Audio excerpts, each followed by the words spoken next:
As BMW is reworking the bottom half of their lineup, there's been a lot of changes, and the most interesting outcome, I think, is this guy, the new 4 Series.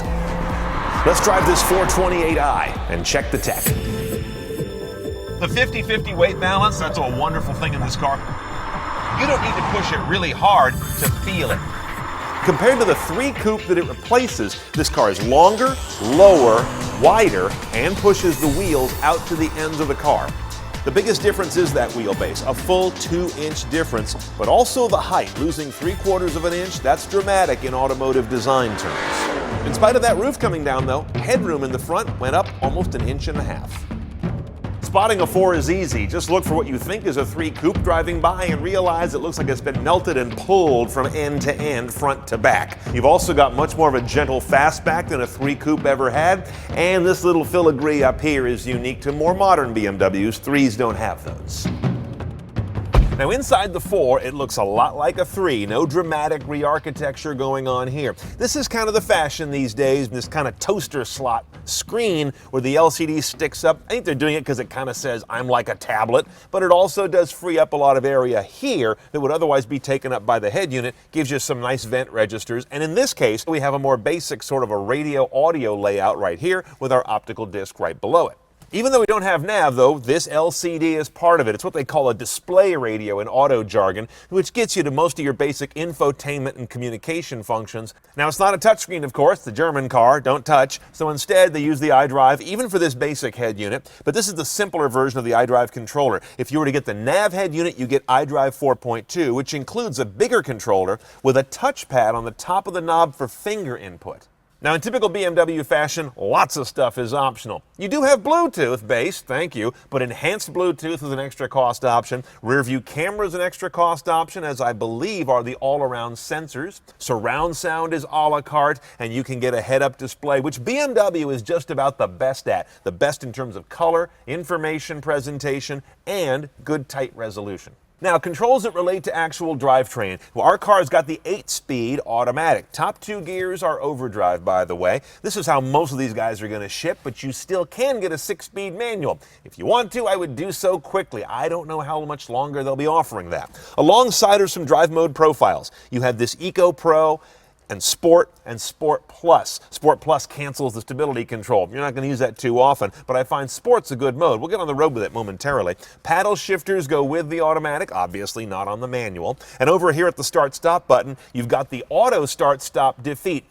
Hit that once and the car will not down itself when you come to a red light. We'll see how smoothly it operates when we get on the road. And unlike a lot of its competition, BMW doesn't put any augmented LCD screen between the gauges. And unfortunately, instead of that, they offer what I think is kind of a dumb MPG gauge, a swinging needle that kind of flies in the wind as you drive around and doesn't tell you much of anything. It's a BMW thing. I don't know why they still have it. Now, because we have a 428i, that means we have the turbo 4-cylinder. This is kind of a new thing for BMW. They've gotten rid of the non-turbo 6 in this class of car. It's a 2-liter, so it's not even a big 4, and it's very compact and almost sits entirely behind the front axle line. That makes for great weight distribution. In fact, this car is almost exactly 50-50 weight spread, and that's really quite an achievement.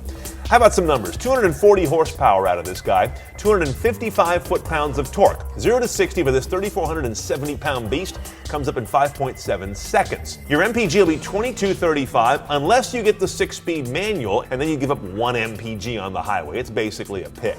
And of course, rear-wheel drive is your base configuration. All-wheel drive is available. All the modern tech is here. Direct injection, a 2-stage, twin-scroll, single turbocharger. There's not much missing from the sheet. Let's go for a ride. There's one thing that remains a truism in automotive technology, and that is a 4 with a turbo feels different than, let's say, a bigger 6 without one. It has a lot of power. It just doesn't come on the way a bigger engine would, not in my recollection. The outgoing inline non-turbo 6 that this replaced had less power, and yet somehow I recall it feeling a little more satisfying. Nonetheless, this is the smart motor to go with. It's higher technology, better efficiency, lighter weight, smaller packaging. It's a very neutral handling car. You never feel like you're plowing a big heavy nose around in turns. It's a little doughy on the road. You can hot up the suspension more. We've noticed that in 3 Series lately that they've lost a certain road-going edge in favor of more ride quality. Some people like that, some people don't. I suspect the majority do. That's why BMW did it. They want to sell more cars, not necessarily more cars to the buffs.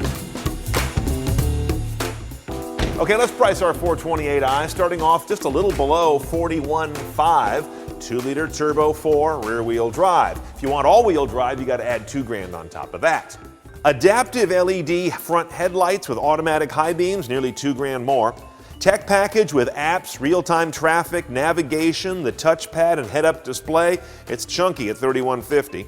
If you want the park sonar and rear cam like we have, $950 more. Add surround cameras, lane departure, adaptive cruise, and stop-and-go control, and that's going to be almost $2,000 more. Semi-self parking is a surprisingly cheap $500. That's one little bone they throw us. All in, CNET style, this car is pushing $53,000. You buy one because a 2 Series is just too little, and a 6 Series is biting off too much for your paycheck. It fits nicely and is very distinct in the BMW line, and I bet they're going to sell as many as they can make very quickly.